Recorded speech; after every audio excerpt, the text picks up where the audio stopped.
Ang susunod na programa ay nagpapatuloy dahil sa ating mga partners and supporters ng Greg Durante Ministry.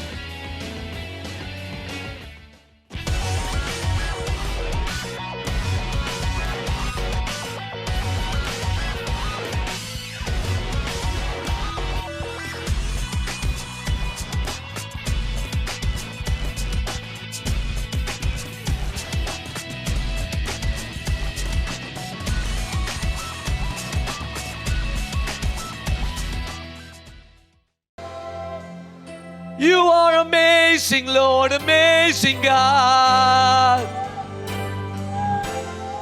We are lost without your love. We are not just making a noise, but we are making a joyful noise. A joyful noise. Sing! Sing praise in the house of God. Whoa! Holy Spirit, send fire, fire, consume us, consume us. Whoa!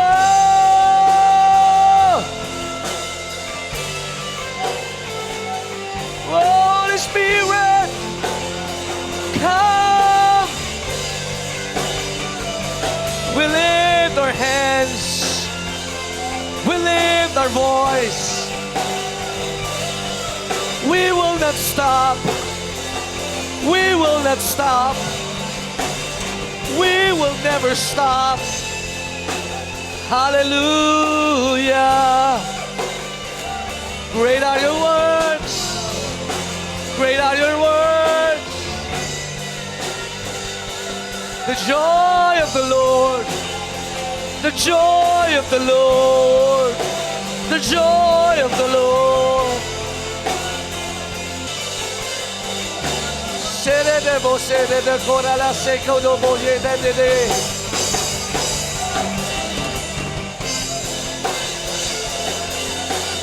We break down the hosts of the enemy. We break down all these strongholds. Spirit move. Worship, worship here. Send your love.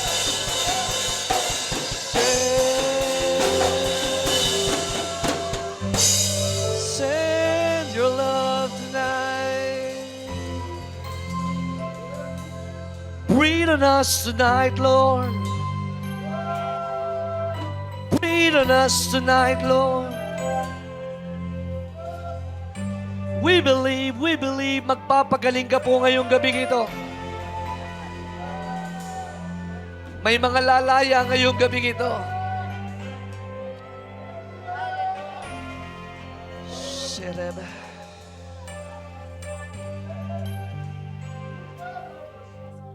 Go in the realm of the Spirit. Let the redeemed of the Lord say so. Say so. He is the lifter of our heads. Just look unto Jesus.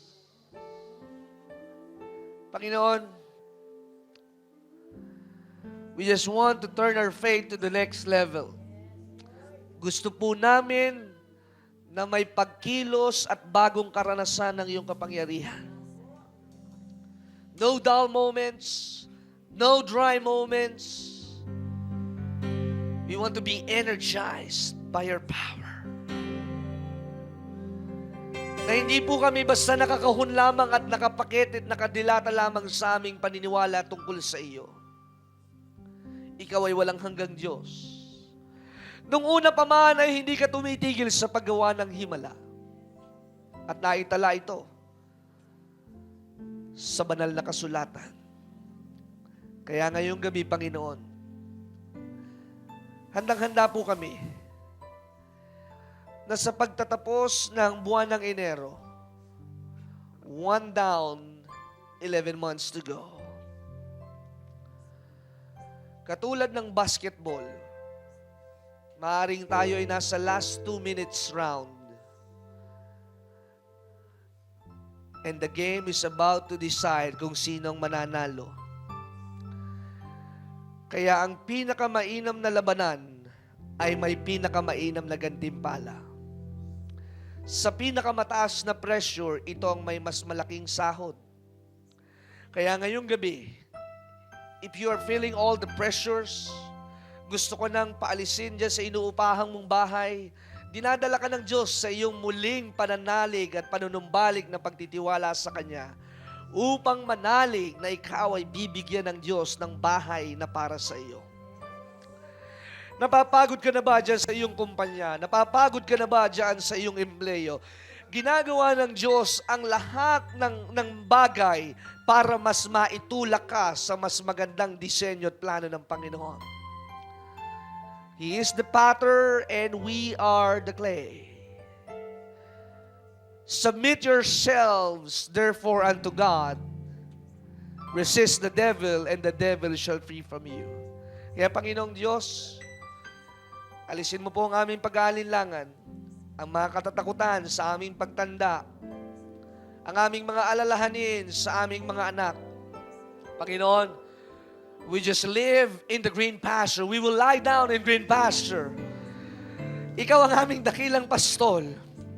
Ikaw ang aming Panginoon na batid ang lahat sa lahat.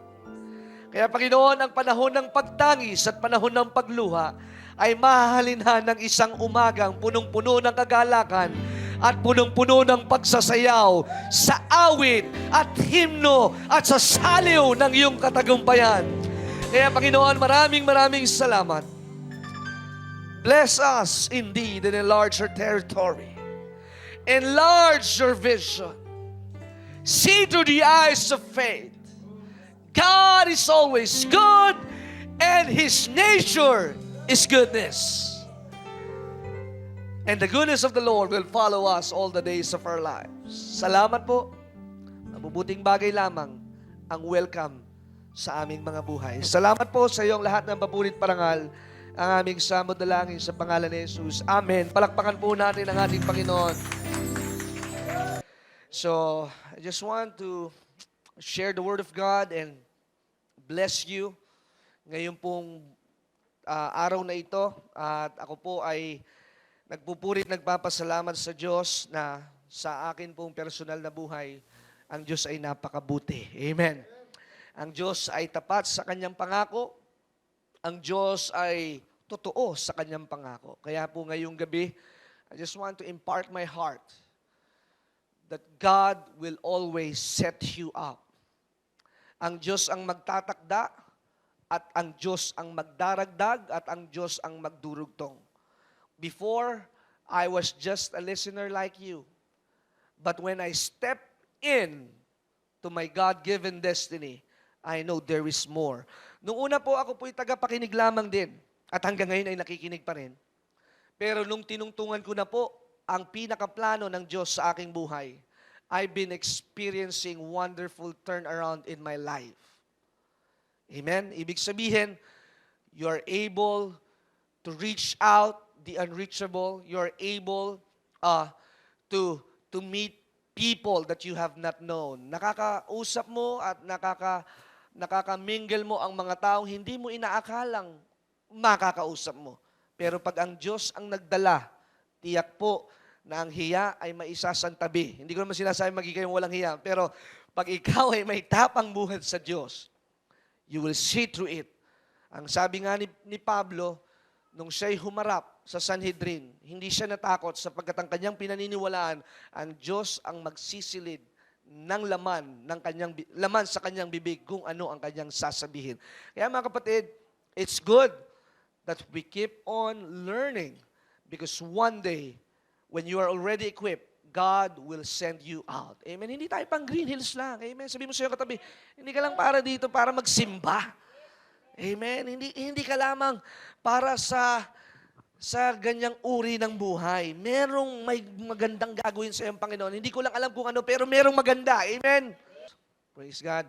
Buksan po natin ang ating mga Biblia sa aklat ng Luke chapter 7, verse 11 to 15. Luke chapter 7, verse 11 to 15. At babasahin ko po sa salin ng New Living Translation. Soon afterward, Jesus went with his disciples to the village of Nain, and a large crowd followed him. And a funeral procession was coming out as he approached the village gate. The young woman who had died was a widow's only son, and a large crowd from the village was with her. When the Lord saw her, his heart overflowed with compassion. "Don't cry," Jesus said. Then he walked over to the coffin and touched it, and the bearer stopped. And Jesus said, "Young man, I tell you, get up." Then suddenly, the dead boy sat up and began to talk. And Jesus gave him back to his mother. Dakilang Diyos, aming Ama, marami pong salamat sa iyong kabutihan. Give us a divine understanding, not just to hear it, but to learn from it. Lord, give us the tidbits of information. What is the significance of the message that we are about to hear, or what they are about to hear. Kaya Panginoon, pagpalain mo ang bawat kapatid na ang binhi ay maitanim at maisilid sa kanilang mga puso. Kaya aming Diyos, sa amin pong patuloy na pagyabong at paglago, we will be entrusted in a much more capacity to receive and much more blessing in this end time season. Kaya Panginoon, maraming salamat. We praise you, we glorify you, because you believe in us. You first believe in us. That's why we are believing in you. Salamat po sa iyong lahat ng papurit parangal. Ang aming samudalangin sa matamis at mainam na pangalan ni Jesus, ang lahat ng may hiningay magsabi ng Amen. So ang mensahe po na nais ko pong i-share ngayong oras na ito is that God sets and God extends. Ang Diyos ang nagtatakda at ang Diyos din ang nagdaragdag. All we could understand that God is God and He knows what He is doing. And all good things always comes from the Lord. Ang lahat ng mabubuting bagay ay galing sa Diyos. Kaya nga po ang sabi ni Haring Solomon, tuwing kailan ka lang ba magpupuri, pag may mabuting bagay lang o kahit merong ding masamang bagay? Ang sabi po ni Haring Solomon, in good times and in bad times, rejoice because God gives it and God allows it and God will be your strength. Paraphrasing. Ibig sabihin, sa pagsubok, pagpapala, huwag kang duhagi, huwag kang malungkot, at huwag kang madupilas, o huwag kang panghinaan ng loob. God is always on your side, and God is your strength and your portion of salvation. From the very beginning, God knows where you are going. Kaya nga po dito po sa talatang ito, in our opening scripture, nakatakda po na si Jesus at ang balo at ang batang namatay ay magtatagpo. God knew that they will cross path with Jesus. Kaya tandaan po natin, life is uncertain, but God's word is certain. You'll never know na yung makakasalumuha mo, yun ang tamang attorney na kailangan mo para sa iyong transaksyon. Hindi mo alam na yung iyong makakausap mamaya sa makalawa, yun ang magiging tamang financial partner mo sa iyong negosyo. You'll never know that somebody will cross your path. God ordained and God planned for you, for your problem to be solved. Hindi mo alam na yung makakasalumuha mo at makakausap mo at makikilala mo sa susunod na araw ay siyang may dala ng impormasyon para magkaroon ka ng visa papuntang Canada, ng US, ng Australia at New Zealand at ng kung saan-saan pa mang bansa. You'll never know. The Bible says the step of a good man are ordered by the Lord. He will instruct you in the way that we should go. The step of a good man. I know you are good because God is good. I know you are righteous, not because your work. You are righteous because of Jesus Christ. Kaya kung mapapansin po natin ilang bagay dito po sa kwento ni Jesus Number one, the main point is, number one, she is a widow. Siya'y balo. Yun ang unang dagok sa kanya. And the second thing, she lost her only son. Her son is her only hope. Her son is her only refuge. Yun lang ang kayamanan na niya. Wala na nga siyang asawa, nawalan pa siya ng anak. At kung makikita po natin, double black eye ang kanyang dinaranas. Doble-dobling pasan ng kabigatan ang kanyang dinaranas. Pero tandaan po natin, ang sabi ng Bible, do not be surprised on the test that you will receive. It's not like just something new happening. Lahat po tayo may problema. Tama po ba? Lahat tayo may pagsubok. Kaya wag mo itong ikagugulat, wag mo itong ikagugulantang at ikakataranta. Lahat tayo ay merong share. She is a widow. She lost her only son. And then the third thing, punong-puno po siya ng kahihiyan. She is in full of shame and disappointment. Imagine mo, namatay asawa mo, tapos ngayon kinuha pa ang kaisa-isa mong anak. And then number 4, may sugat na siya, hindi pa gumagaling-galing, pero ngayon nagkasugat na namang muli. She was scarred and wounded. Kaya kung makikita po natin, the heaviness that the woman is carrying, dala-dala po niya lahat ng kabigatan. But what I have learned sa amin pong pagbiyahe, when you have too much baggage, you will be charged 1,000 pesos per excess of 1 kilo. Kaya kapag marami kang dalahin, wala kang ibang nakikita kundi ang iyong sarili. Wala kang ibang nakikita na ikaw ay mahirap, ikaw ay api, ikaw ay hindi nakapagtapos ng pag-aaral. Pag ikaw ay nandoon sa iyong kalungkutan, lagi mong nakikita ay yung side mo lang. You always single out that you cannot do good things. You always single out that you are a single parent. You always single out that you will never do any accomplishment. And this is what happened to the woman. She is crying. Tandaan po natin, di naman po tayo iiyak ng basta-basta lamang. It's either joy or sadness. Ikaw ay iiyak because there is something in the inside. It is the emotional outflow. Ito po yung lumalabas na kinalalagyan na laman ng ating kaloob-looban. And she was crying because after her first suffering, another thing struck her life. She was caught on guard. At kung makikita po natin, the moment that you're about to give up, here comes Jesus. Here comes Jesus entering into her life. She was in the procession. Siya po ay nasa prosesyon o nasa pila na kung saan nandun yung mga umiiyak, nandun yung kanyang mga kamag-anak nagdadalamhati, at siguro doon sa nakikipaglibing ay nagtataka at nagtatanong, napakasaklap naman na nangyari sa buhay na yan. Ilang beses nang napakasaklap nang nangyari sa kanyang buhay. Namatay ng asawa at ngayon, sa pangalawang pagkakataon, namatay naman ang kanyang kaisa-isang anak. Or maybe it will go the other way. Sa ibang pagkakataon, sa ating panahon, tingnan mo naman, napakabait naman niyang pamilyang yan. Pero tingnan mo, naloko, swindler ng kanyang business partner, napakabait niyan.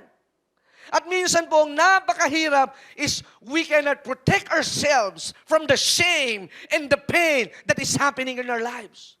Tingnan mo yung Kristiyano naman, pero yung anak niya hindi niya mapakasalan. This is the pain and the shame that covers us. We want to walk in a righteous testimony. We want to walk in a righteous living. But there is somehow and something in us that we cannot overcome. Matagumpay ka nga, pero wayward naman ang iyong mga anak. Maalab ka nga, pero hindi mo naman kasama ang iyong asawa sa iyong pananampalataya at pagsama. There is still a baggages that drags you off. Hindi ka makatake off. Hindi ka makamove forward kasi lagi kang nag-aalala at lagi mong protektahan ang iyong sarili na huwag mapahiya ang iyong pamilya. But here is Jesus crossing your path. Leave your worries behind. Just live one day at a time. Your problem is God's problem. You've been declaring that you will be healed. Nag-fasting ka na, nag-ayuno ka na, nagbigay ka na ng pledges, ibinigay mo na ang kalahati ng iyong income as a first fruit. But the pain is still there. God knows your disappointments. Alam ng Diyos ang iyong mga kabiguan at kalungkutan. Alam ng Diyos na ikaw ay inip na makamtan ang pagpapala na makalaya sa utang. God knows na gusto mo na mag-asawa at magkaanak. God knows everything. But what we need, mga kapatid, is a divine understanding to acknowledge what is happening. Ang kailangan po natin ay makalangit na pangunawa. Let go and let God. Let go of the past. Let go of the things that happen into your life. Hindi mo na mabubura na hindi ka nakapag-aral sa maayos na eskwela. Hindi mo na mabubura na ikaw ay ipinanganak sa isang pamilya na dysfunctional. Don't function in the dysfunction. Ikaw ay magpuri sa Panginoon. Ikaw ay magalag sa Panginoon. And you will have an encounter. And when you have an encounter, you will be a witness. Hallelujah. Kaya maraming Kristiyano, they have series of dryness in their life because they have not encountered Jesus. Paul encountered Jesus in the Damascus. Ruth encountered the Lord when she faced difficulties. Ang pagkakaiba ni Naomi at ni Ruth, si Naomi, pinapalitan na niya ang pangalan niya. You will never call me Naomi anymore. Ang tawag niyo na lang sa akin, Mara, punong-puno ng hapdi, pait at kalungkutan. Don't just sit down in the ashes. Don't sit down in your failures. Don't sit down in your setback because the setback is a setup that God has a plan for you and you will have a brighter tomorrow. You will rise and shine for God is with you. Ikaw ay angat, ikaw ay uunlad, ikaw ay pagpapalain ng Diyos sapagkat ang sabi ng Diyos, hindi kita iiwanan, hindi kita pababayaan. Ang sabi ng Diyos, ang lahat ng nagtitiwala sa Kanya, kailanman ay hindi mapapahiya. Start praising God. Stop raising up your voice and you will see that God sets up and God will extend your limitation to your extension. Hallelujah. Woo! Hallelujah. Sa iyong kakulangan, ang Diyos ang magdaragdag. In our limitation, God will show His extension. Pag sa pagkakataong malapit ka ng mapanis, God will preserve you. Amen. God will add up the significant thing in your insignificance. When you understand this, all things work together for good to them that love the Lord. Huwag niyo nga alisin yung to them that love the Lord. Nung Friday, ang isa sa mga kapatid ay nagpaalam, gusto na niyang bumaba ng prayer mountain. Dahil nagpa-fluctuate, nagtataas-baba ang kanyang blood sugar level. At ang sabi niya ganoon, Pastor, pwede po bang magpaalam na? Bababa po kami. Supposed to be dapat Saturday pa ang kanilang uwi. Pero dahil nga po may sinasaalang-alang na kondisyon sa kalusugan, ay amin pong pinayagan na bumaba na. Pero sa literal at mapanghusgang isipan, at sa isang pamunuan, dapat tapusin hanggang Sabado. Yun ang kanilang commitment. But we just allow God to do His ways. At nakauwi po ang atin pong kapatid galing Prayer Mountain. At ang sabi ko, sige, since makakauwi naman ng maaga yung atin pong service na sasakyan, I'm scheduling the L300FB for a maintenance check ng Saturday. So, pina-change oil, pina-check up lahat. At ang amin pong nadiskubre, salamat at hindi sila umuwi ng Sabado. Dahil kung sila'y na pauwi ng Sabado, ang kanila pong preno ay may tagas na at ang isa sa mga center joint ay maluwag na at pwedeng makalas ang kanilang gulong. Kaya kung makikita po natin, ang lahat ay inuordinahan ng ating Panginoon. If it would have been delayed, there will be a tragic accident. Galing pa naman sa prayer mountain pero na aksidente. Galing pa naman sa gawain ng Diyos. But God is always ahead of us so that you can sense the time and the season that the delays is for His glory. Kaya sinasabi ko ng madalas sa asawa ko, kaya hindi pa dumadating yung mas malalaki pang pagpapala. Although we are blessed, and praise God for that. Kaya hindi pa dumadating yung iba pang malalaking pagpapala, hinuhubog tayo ng Diyos. Because God is more concerned not in our wealth, but in our character. Kailangan munang madisiplina natin ang laman at kailangan buong puso at lubusan natin siyang pararangalan at sasambahin. Nagsabi ko sa asawa ko, if you missed out all the things that you might do wrong, it will always reflect in our ministry. At ano man ang gawin kong mali, it will always reflect on who we are and what we are in God. Kaya may pagsisinsin. Kumbaga, sa buhangin, binibista. Inaalis ang kalyo. Pinuputs pa po tayo, mga kapatid, para mawala ang pagiging pusong mamon, para mawala ang pagiging matampuhin, para mawala ang pagtingin sa natural at lumipat ka sa supernatural, para mawala ang iyong pag-aalinlangan at para magkaroon ng pagtitiwala sa Diyos na ating sandigan. So when we know that God is working on our behalf, you will be prepared. When dark time comes, the Lord is your light. And the Lord is your life. Ang Diyos ang iyong liwanag at ang Diyos ang iyong buhay. So you will understand that this happened for a purpose. This happened because God is sovereign. Nangyayari ito dahil makapangyarihan ng Diyos. Sa 2 Samuel chapter 12 verse 18, si David po'y kilala natin na dakilang hari. Hindi po ba? He is a great king, a man after his own heart. We know that he was very careful in giving sacrifices. Alam natin ang mga nangyari kay David. Siya ang halos may talatakda ng buong salmo. But David is not exempted in the silence of God. Hindi po naging exempted kahit gaano man kahusay na tagapaglingkod at serbidora ng kaharian ng Diyos si David. He is not yet exempted. He still experienced pain, sufferings, and shame and disappointment. Anong nangyari sa 2 Samuel chapter 12 verse 18? He fasted for a few days.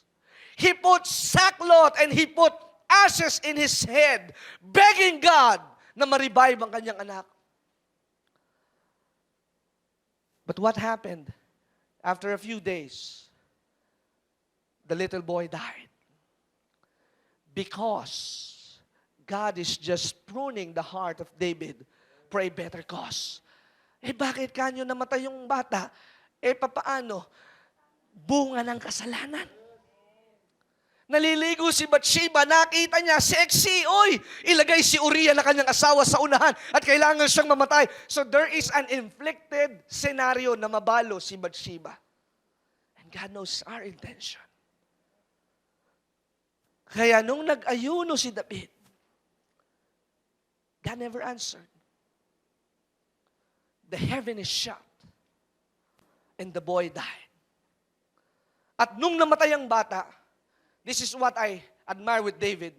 He get up, nag-shower, isinuot ang kanyang turban, isinuot ang kanyang king's robe, isinuot ang kanyang corona, and now he is starting to go and started to believe again. He repented and admit what he had done. Tinanggap niya ang kanyang kahinaan, tinanggap niya ang kanyang naging pagkakamali, and now God is about to give him another son, and his name is Solomon, one of the powerful and best intelligent king in the whole world in the history.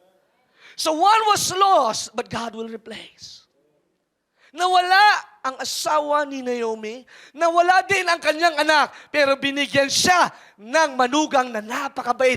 Ang sabi ni Ruth, wherever you go, I will go. Whoever your God is, I will be with you and I will worship your God. Kaya kahit anumang sistema ng mundo, hindi ka dapat nagpapadala sa sistema ng mundo sapagkat ikaw ay nilalang ng Diyos at may pahid ka ng Diyos at nasa iyong Espiritu ng Diyos at ikaw ay tinakda para sumulong, hindi para sumuko, hindi para mag-backslide, kundi para maranasan ang biyaya ng Diyos sa inyong buhay. So when one dream dies, dream another dream. When one dream dies, God will open another door. You're expecting a lot to your kids. Pero hindi yun na nangyari.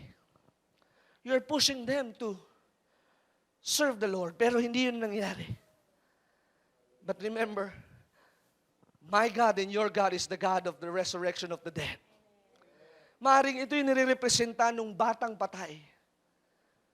At buhat-buhat na't ililibing na. Malapit na doon sa kanyang huling hantungan. But Jesus might pass by and encounter. Ma-encounter siya ng inyong mga mahal sa buhay.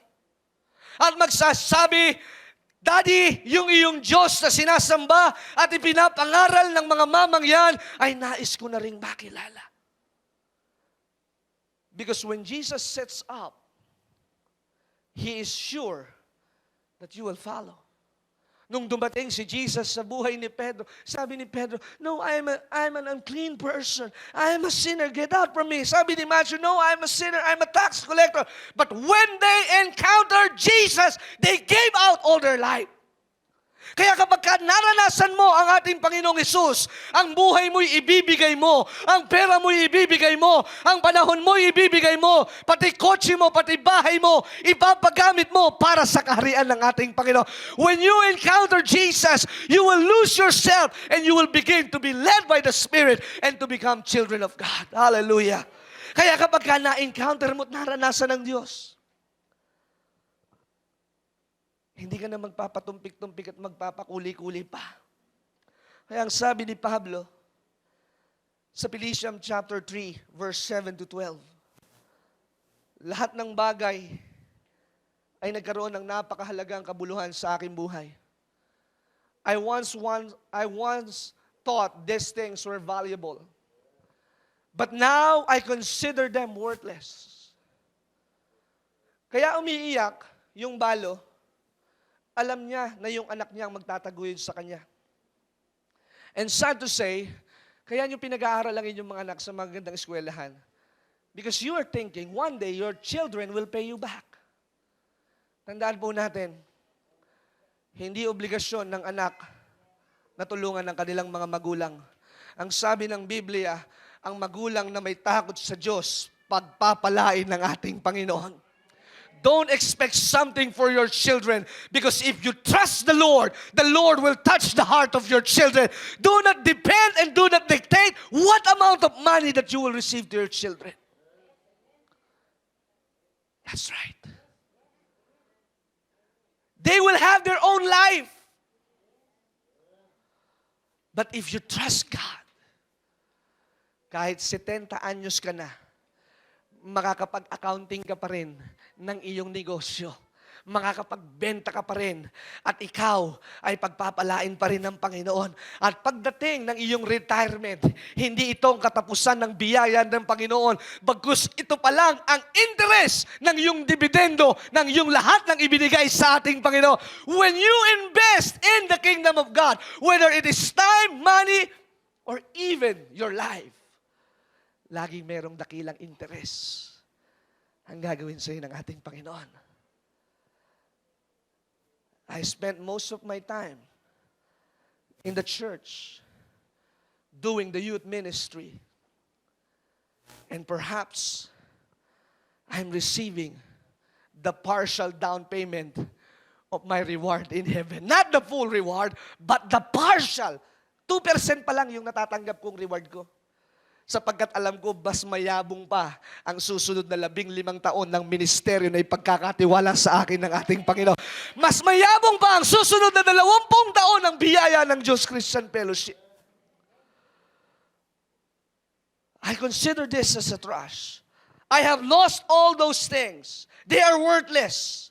At dahil sa aking pagkakatuklas ng tunay at tamang katotohanan, itong nagpahintulot sa akin na makilala ko ang ating Panginoong Yesus. Ito ang nagpahintulot kay Sister Minnie na lalong makilala ang Panginoon. She lost her husband, she lost her son, double black eye, pero hanggang ngayon, siya'y buhay at nakakapagpatuloy, minsan inaasma, pero naglilingkod pa rin sa Panginoon sapagkat ang Diyos ang kanyang pastol, ang Diyos ang kanyang kalakasan, at ang Diyos ang nagtutustos. Nung una, siya'y lungkot at lugmok na lugbok.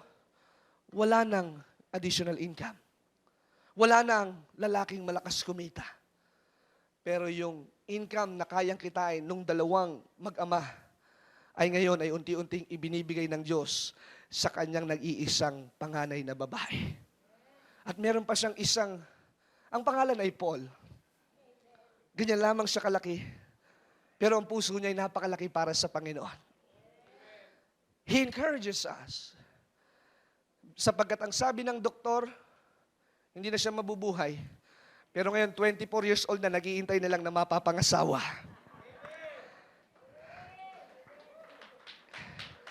Amen. So God sets and God extends. I never thought na malalagpasan ni Sister Minnie ang ganyang problema. Pero hindi na siya Minnie, siya big sa harapan ng ating Panginoon. Pangalan man niya ay Minnie in her name.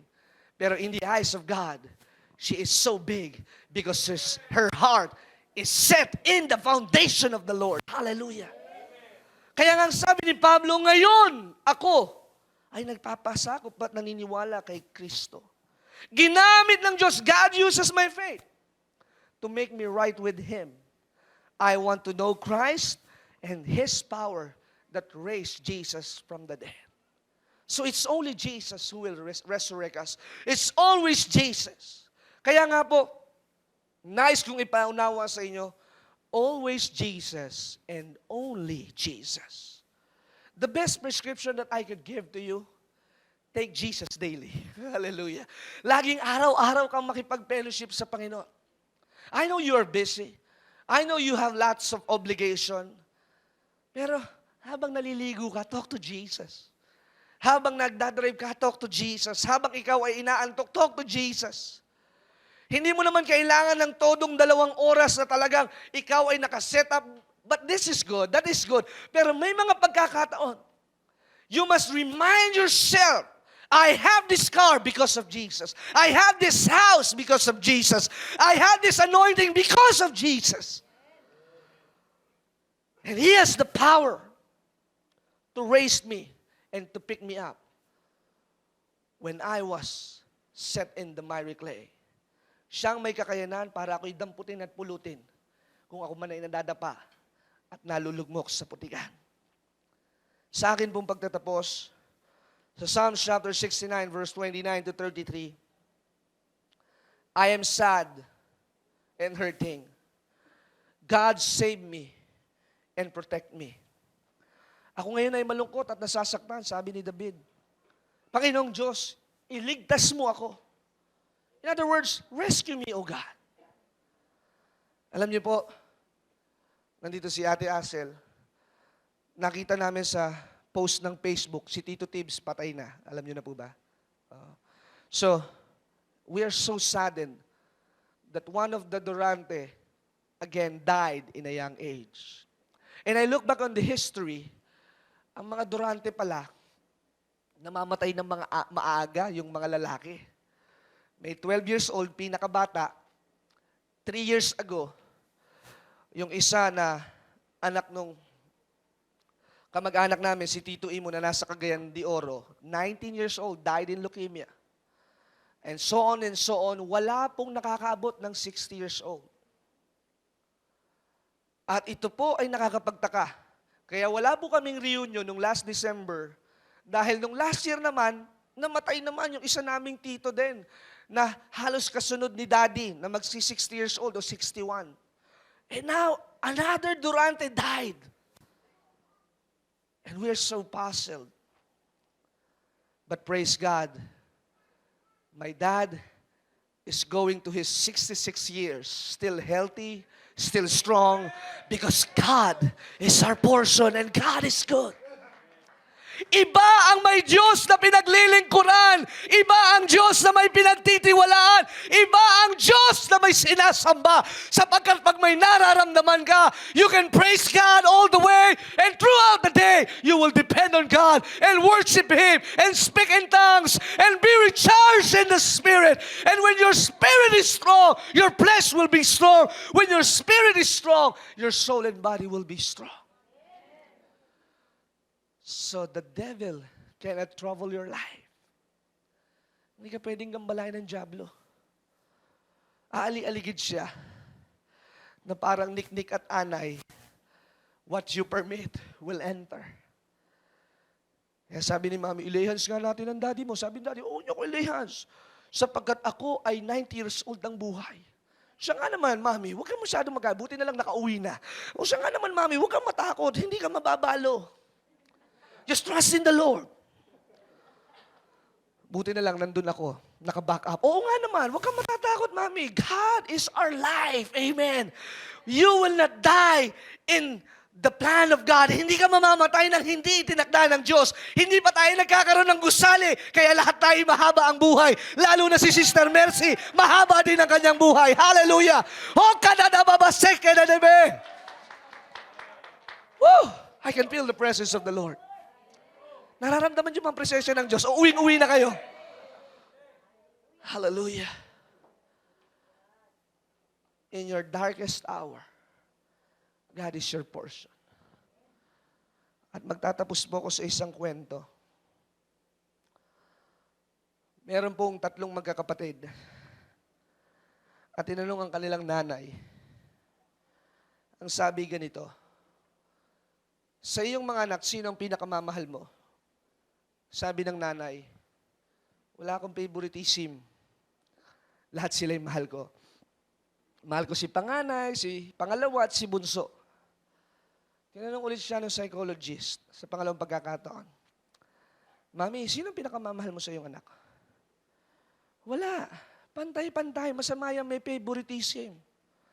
Mahal ko si Otan, mahal ko din si Gerald.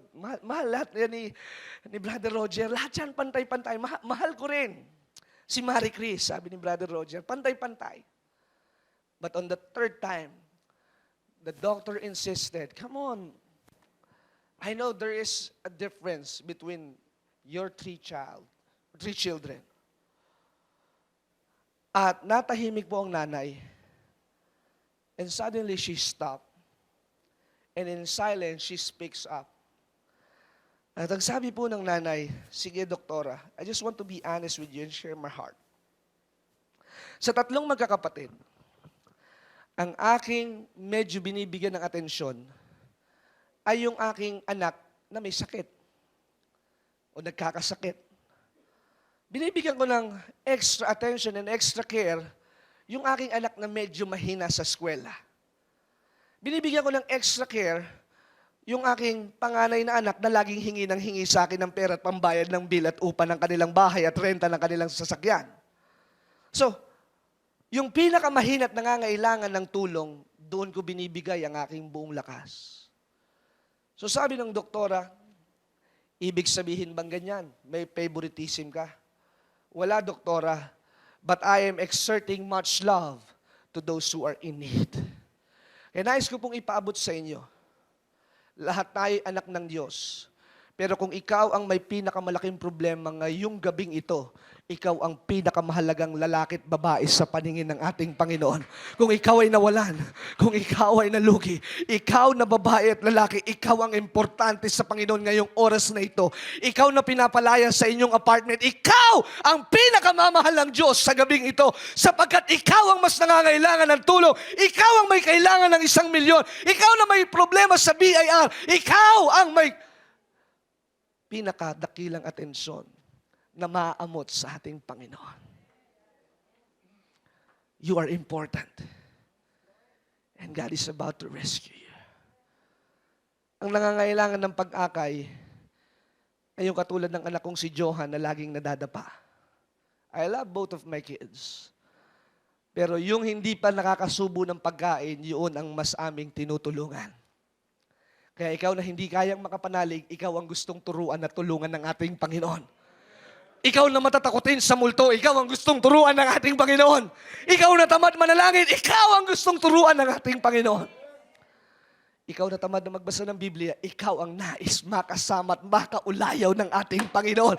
Sapagkat pag naranasan mo, sasabihin mo, iba pala ang sinasabi ni Pastor. Iba pala ang karanasan ng biyaya ng ating Panginoon. Iba palang magpuri ang napupuspos ng banal na Espiritu. God will always do what is right. 2 Thessalonians chapter 1 verse 6, and I'm almost done. God will do what is right. He will give you trouble to those who trouble you. Zechariah chapter 9 verse 12, the message says, "This is my blood covenant with you." Pakakawalan na kita. Hindi ka na magiging bihag at bilanggo ng kapabayaan o kawalan ng pag-asa. Come home. Come home. Come home, hope-filled prisoners. This very day, I am declaring a double bonus, and everything you lost will return twice over, overflowing above and beyond, and it will pass through your life. Hallelujah. Higit sa sapat, siksik, liglig ang aking ipinapahayag na pagpapala sa inyong buhay. Not just a trickle. Hindi lamang basta wisik. Pag wisik, talsik ng laway lang yan, mga kapatid. Ang gusto ng Diyos, flood of blessing. Baha. Hindi lamang hanggang bukong-bukong. Hindi lamang hanggang binti. Kundi baha na maglalangoy ka. Na sasabihin mong gusto kong mag-swimming sa balong malalim. Dakilang Diyos, aming Ama, maraming salamat. You are the wells of salvation. You are the wells of truth. And you are the wells of our blessing. And as we hear your word, manifest, saturate us, that it will bear much fruit. Dakilang Diyos, salamat po. Mapuspos ang mga naririto, at mapuspos din ang makakapakinig ng mensaheng ito paulit-ulit man. Sapagkat sa makakarinig, laging may pagdampi ng bagong selyo ng iyong kapangyarihan ang makakapakinig ng mensaheng ito. Salamat po, Ama. We just honor you and we just continue to praise you. We are lost without your love. That's why we are so desperate to be connected and to be part of your body. You are the head of this church. You are the author of our lives. And Lord, vindicate us and continue to pour out your blessing nang lahat ng mahawakan ng aming kamay ay mapapagpala. Lahat ng matuntungan ng aming mga paa ay magiging maunlad. Lahat ng aming desisyon ay hindi magiging konsumisyon, kundi lahat ng aming desisyon ay magpuposisyon sa bawat solusyon ng aming mga problema. Salamat po, Ama. Salamat sa iyong kabutihan. Salamat sa iyong kadakilan at kaluwalhatian. Ang aming samot dalangin sa matamis at mainam na pangalan ni Jesus, ang lahat ng may hiningay magsabi ng Amen. Palakpakan po natin ang ating Panginoon.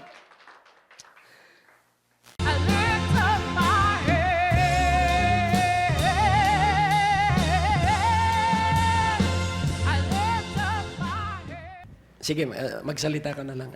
Tunay pong napakabuti ng Panginoon at hindi po talaga matatawaran ng kanyang kagandahang loob. Lagi pong tapat ang Panginoon kahit minsan hindi po tayo tapat. Napakabuti niya po at siguro sa dami po hindi ko na maalala. Ang dami pong ginawa ng Panginoon talaga. Na ako rin na-amaze po ako sa ginawa ng Panginoon na mga kabutihan po sa amin, sa aming pamilya, sa lahat po sa amin. Talaga pong napakabuti po ng Panginoon. Amen. Hindi ko po yung isa ko pong ipapatotoon, kay pastor ko na po yun nasabi nung nakaraan yung yung iniisip ko po kasi na pag nag-retire ako, ganito magiging pera ko, ganon. Tapos iniisip ko rin na pagdating na ng panahon na yon na nag-retiro ako, ganun yung mahawakan kong pera, ganyan. Pero sa Panginoon pala, kaya niyang ibigay ngayon. Amen. Kaya po ng Panginoon ibigay. Kaya Amen. sabi ko talagang ang Diyos ay Diyos ng himala kapag tayo po ay nagtiwala sa Kanya. Kaya naniniwala po talaga ako na napakabuti po ng Panginoon. At napatotoo ko na rin po nung minsan na yung walang laman yung aking ATM. Sabi nung anak ko, "Ma, pengi." Sabi ko, "Wala nga eh." Sige, tingnan natin, halika. Diner ko pa siya. Halika, punta tayo sa... Tingnan natin kung may laman. Wala. Sabi ko talaga, sinabi ko sa'yo, wala eh. Pero nag-pray po tayo nun dito eh. Nag-pray po tayo nun. Tapos pinaharap niyo po kami sa dingding. Tapos yung nag-pray po ako talaga sa Panginoon dahil yung taimtim po talaga na prayer. Pero alam niyo po, pagpunta namin sa bangko, may laman na 30,000 yung bank book ko. Kaya sabi ko talagang, totoo po ang Panginoon. Diyos ng himala po ang Panginoon. Amen. At naalala ko po nun yung poster po yun ng 2012 eh. Yung poster na sabi, yung gustong magkaroon ng poster, sabi ni Pastor, hingin nyo sa Panginoon yung pambili ng poster. Yung para magkaroon kayo. Gustong-gusto ko po talaga magka-poster. At yun po hiningi ko sa Panginoon. At yun nga, nagulat ako, may 30,000 yung bank book ko. Kaya hindi ko po dalawa yatang poster ang nabili ko po noong 2012. Praise At God. nagpe-pray po ako talaga, yun ang tinitingnan ko kasi open heaven siya eh. Di po ba open yung heaven? Tapos yung pag nagwo-worship po ako sa madaling araw, doon ko tinitingnan talaga na bukas ang langit. At ang Diyos ay nakikinig sa bawat panalangin. Kaya totoo po ang Diyos, wag po tayong magduda sa Panginoon dahil totoo po siya. At totoo po yung sinasabi ni Pastor Greg na habang tumataas po yung antas ng mga pagsubok natin, pabigat ng pabigat. Sabi ko nga po, kung ako lang, hindi ko na talaga kakayanin yung mabibigat kong pagsubok. Pero lalo po palang ng Diyos dinidisplay yung kanyang kapangyarihan kapag Amen. tayo po ay nagtiwala lang sa Kanya. Kaya sabi ko talagang mabuti po ang Panginoon. Alam po ng Panginoon ang mga mabubuting bagay po para sa atin. Minsan naiinip lang po tayo, pero wag po tayong mainip. In God's perfect time, ibibigay niya po yung mga kailangan po natin. Napakabuti po ng Panginoon. Kaya pag ako po ay nagpe-pray sa madaling araw, inaalala ko lang po lahat ng mabubuting ginawa ng Panginoon at nare-revive po muli ako. Nare-revive uli yung faith mo kasi minsan hindi naman po siya nagwe-waver. Pero sabihin yung kapag marami ka ng pagsubok, parang yung parang ganyan. Pero hindi po pala dapat ganyan. Yung tama po rin po yung turo ni Pastor Greg, yung pagsubok ay gawin nating tungtungan ng mga paa natin, palapit sa Panginoon. At kapag po inabot po natin ng Panginoon, talaga pong mararamdaman po natin, masusubukan po natin ang kabutihan po ng Panginoon. Wala pong tutulad sa Panginoon, napakabuti niya po. Napakabuti po. At isa rin pong patotoo ko yung ang nanay ko po, minsan nagkakasakit, tsaka minsan mahina po yung kanyang tuhod. Pero palagi ko siyang sinasabihan, sa Panginoon tayo magtitiwala, sa Panginoon ka lang lalakas. At sabi nga po, di ba, nung nag-pray tayo, yung kanan, healing, yung kaliwa, ay yung mga bagay na gusto natin ipag-pray. Palagi ko po siyang nililihans at natutuwa naman ako. Minsan yung sabi, hindi tayo a-attend kasi masakit ang paa ko. Sabi ko, hindi pwedeng hindi tayo a-attend. A-attend tayo. Yung ganun po. Kaya, salamat po sa Panginoon dahil ang Diyos po ay napakabuti sa atin. Lubos lang po tayong magtiwala sa Kanya. Hindi po nagbabago ang pag-ibig ng Panginoon. Sa Kanya lang po ang pinakamataas na papurit karangalan. Amen.